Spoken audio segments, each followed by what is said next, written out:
Y ahora vamos a darle la bienvenida en Noticias Globovisión Internacionales a Robert Valencia, analista internacional desde Nueva York, Estados Unidos. Un gusto saludarte, Robert, y muchísimas gracias por acompañarnos nuevamente y bueno, revisar lo que sucede nuevamente sobre las polémicas en torno a Donald Trump. Muchísimas gracias por la invitación, un placer estar con ustedes. Robert, ¿podrías refrescarnos un poco qué es lo que está sucediendo y qué fue lo que se vivió este jueves en torno a este caso de Donald Trump, más allá de los otros casos por los cuales está siendo investigado? ¿De qué trata esta vez este caso? Bueno, en resumidas cuentas, lo que se trata aquí es de tratar de interferir en un proceso democrático, que fue precisamente lo que ocurrió el 6 de enero, que era el conteo oficial del colegio electoral, una confirmación, por ponerlo de alguna manera, de parte de la Casa de Representantes o la Cámara Baja de Representantes aquí en Estados Unidos, y tratar de interferir precisamente con ese proceso que era básicamente a las postrimerías de la posesión del nuevo presidente el 20 de enero. Estamos hablando, digamos, un espacio de varias semanas hasta que se llevara a cabo esa ceremonia. Y eso fue lo que se intentó hacer, es básicamente obstruir con la democracia, en palabras de Jack Smith. Y hay que decir que dentro de todos los casos que está enfrentando Donald Trump, no solamente lo que estaba pasando en Miami con los documentos de Mar-a-Lago, también un proceso que se le está llevando a cabo en Atlanta, precisamente tratando de interferir con el número de votos o el conteo de votos que se llevaron a cabo en ese estado, pero precisamente este es el más serio, tal vez, de todos los casos que está enfrentando Donald Trump. No solamente porque Donald Trump, no solamente él fue quien llevó a cabo, tal vez, bueno, lo digo presunto porque obviamente pues dentro del marco legal es inocente hasta que se le pruebe lo contrario, pero esto da a todas luces que no fue un trabajo únicamente hecho por él, porque lo que dictamina digamos, el documento que entregó Jack Smith es que fue él con otros 6 co-conspiradores, con lo cual aquí la defensa o la posible defensa que tenía Donald Trump de decir que era un tema de privilegio de abogado a cliente, es decir, que a él se le fue recomendado hacer, es que hubo otros conspiradores alrededor de él que, sabiendo que Donald Trump perdió las elecciones, aún estaban empujando esta teoría.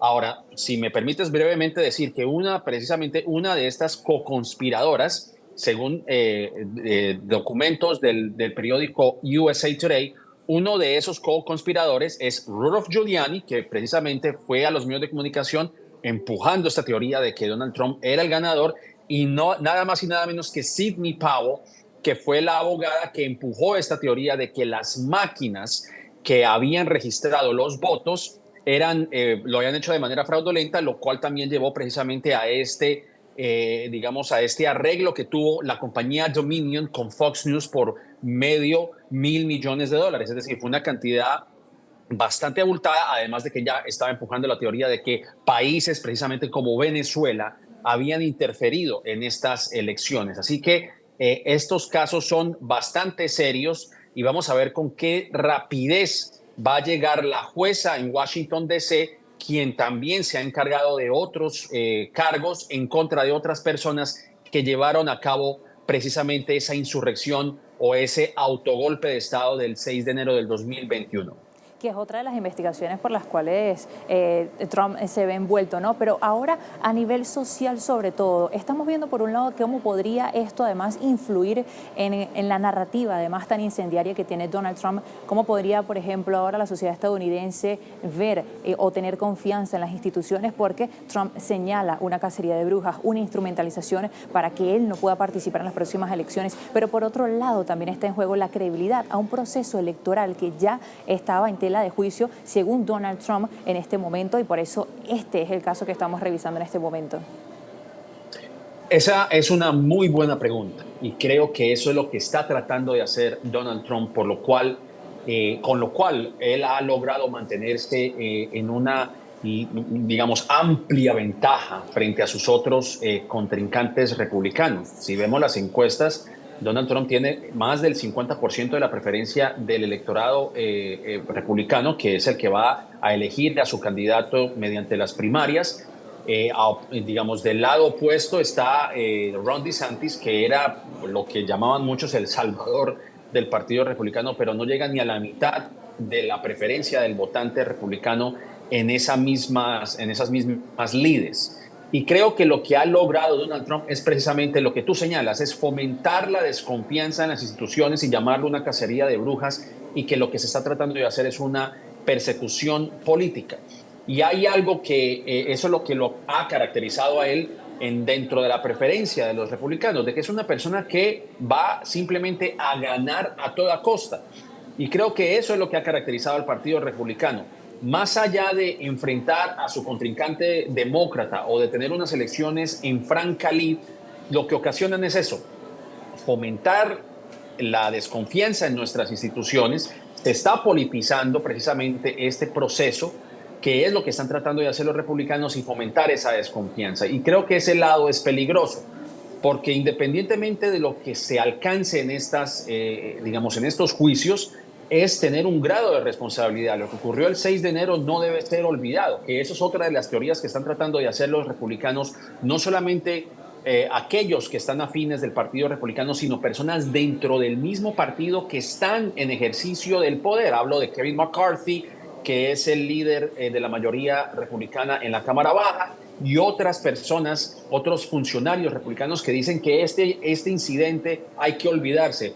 Pues no, yo creo que si no se toma cartas en el asunto, sea quien sea republicano, sea demócrata, si no se señalan culpables, no solamente del acto material, que es lo que ya ha ocurrido, porque ya sabemos que, por ejemplo, Enrique Tarrio y otros tantos que llevaron a cabo esa insurrección, pues han sido ya condenados, pero también la parte intelectual detrás de todo esto. Y si no se toma cartas en el asunto, eventos como el 6 de enero pueden volver a repetirse, y es una muestra de que la democracia, aún en el que se considera el país digamos, líder del mundo libre, ¿no? Una democracia incólume como la estadounidense, pues está a riesgo también de caer en el autoritarismo. Y yo creo que eso es lo que se está tratando de demostrar, de que la democracia, aún en un país como Estados Unidos, es algo, es un baluarte frágil que hay que proteger. Y creo que eso es lo que está tratando de hacer Jack Smith en este juicio. Robert, y ahora viendo todo este panorama con respecto además a estas investigaciones, ¿puede Trump participar o no en las elecciones? Y en caso de que gane unas posibles elecciones, ¿podría ser presidente? ¿Cuál es el panorama de cara a esto? Bueno, él puede ser presidente incluso estando desde la cárcel. Obviamente sería un hecho sin precedentes. Nada le impide a él que se lance la Legalmente no hay presidencia. nada que lo impida. No hay nada que lo impida. Él incluso puede hacer, bueno, es decir, pongámoslo en una forma hipotética, ¿no? Si él, supongamos que sea encontrado culpable, hay que decirlo también que él puede apelar a esa decisión y llevarlo a otras cortes, a otras esferas judiciales. O sea que esto no va a tener fin hasta que realmente, bueno, él enfrente la responsabilidad de acuerdo a lo que determine también el jurado. Hay que decir también que, bueno, eso sería un hecho sin precedentes, como lo menciono, pero obviamente sería muy difícil para él, en un caso muy hipotético, que él sea condenado y llevado a la cárcel, porque obviamente aquí estamos enfrentando cargos federales. Él puede hacer campaña, lo va a hacer muy difícil, porque hacer un periplo alrededor del país, pues no lo va a poder hacer, porque obviamente está encarcelado. Pero no hay nada que le impida a él ser candidato y posiblemente hasta ser presidente. Él puede incluso, bueno, sería una locura que él pueda gobernar un país desde la cárcel. Obviamente sería un hecho sin precedentes y que no tendría parangón en los Estados Unidos. Y todo tiene, digamos, esta raíz. La razón por la que él puede continuar haciendo esto es porque él no está siendo inhabilitado políticamente. Eso se hubiera podido haber hecho mediante el impeachment que enfrentó 2 veces durante su administración de 4 años. Sin embargo, volvemos al mismo punto. Los republicanos, a pesar de toda la evidencia que se presentó durante los artículos del impeachment, pues no lo condenaron, no lo inhabilitaron políticamente. De Y haberse ahora, encontrado culpable, pues Donald Trump no estaría ni siquiera contemplado como candidato para el Partido Republicano. pero ahora, bueno, quedará en la decisión de los estadounidenses ver si llevan a Trump nuevamente a la Casa Blanca. Es lo que estará por verse y qué sucederá en torno a estos casos. Robert, muchísimas gracias. A ustedes, muchas gracias por la invitación.